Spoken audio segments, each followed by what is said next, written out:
Hey there, First Presbyterian friends. It's Michelle, and I'm bringing you my Easter message, but I'm recording it on Saturday afternoon. Even so, I know what happens in the morning. So I'm calling this message, "It is finished." Not my words, mind you, the words of Jesus as he hung on the cross on Good Friday. And you know, according to John's Gospel, that Jesus, after all scripture about him had been fulfilled, yielded up his spirit after uttering those words, "It is finished." But even before Jesus went to the cross, take a listen to his words in John chapter 16, verse 33.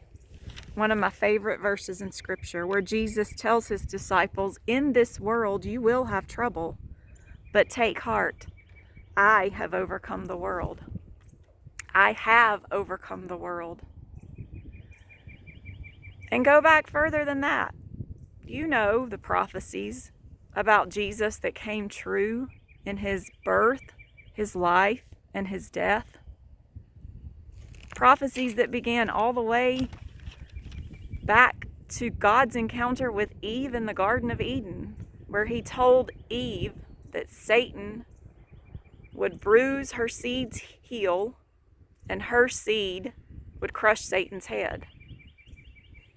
You see, God had a plan from the very beginning.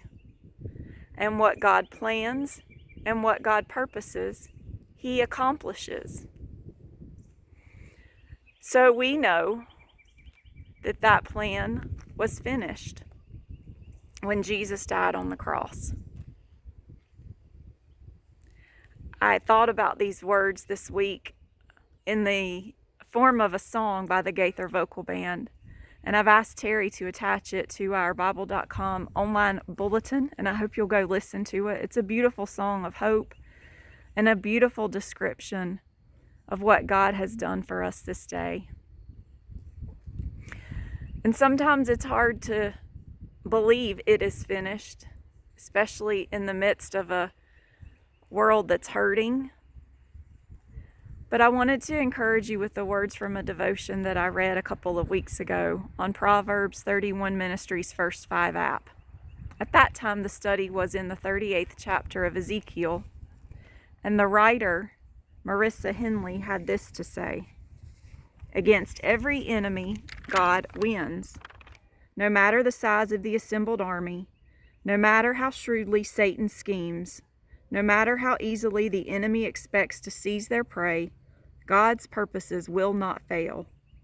We don't yet see all his enemies in subjection to Christ, but they have been defeated. One day, his victory will be consummated before all the earth."